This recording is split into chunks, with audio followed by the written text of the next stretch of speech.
right, everybody. Me and Chuck were just having a chit chat here, and it just came to our awareness that the XT had actually been the involvement of quite a few firsts for Subaru that, brought things to the table that we take to granted maybe for this day, not even realizing, like, when did that stuff come to the table. So, we're going to walk through, guys. Come on with us, and we're going to point out some things. So, for instance, like this being an XT6, that was the first 6-cylinder motor that Subaru ever offered. So, the XT, we can thank for the very first 6-cylinder Subaru motor. Now we nowadays take for granted our ER27, our EG33, our EZ30, our EZ36. It all started with the ER27. So this is where we can be thankful. You want to point out a unique part called the Cybrid Steering.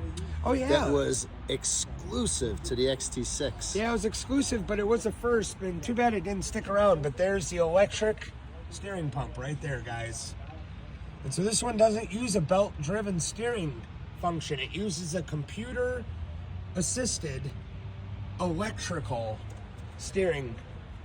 So now, correct me if if I'm horsepower. wrong. If the motor would go out, the Cybrid Steering still works perfectly. Am I right with that? That is correct. As long as the battery is still supplying power, and the electrical is operable. Right. That is correct. And the fluid is very unique.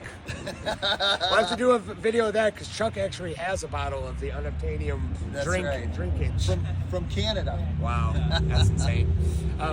Another first, guys, that we take for granted on our Subarus every day, because so many of our Subarus have become turbocharged since the mid-'80s, and all these WRXs and STIs and legacy turbos, they all have these beefy hoods with a big old gap in hood scoop. And guess what, guys? That hood scoop didn't exist before 1986. And this is where the hood scoop all began. So take a nice look at the very simple, but very functional, very effective, aesthetic, and very effective, because without it, the turbos were blowing on these boys. Yep. So that's a very cool thing that Subaru brought to the table.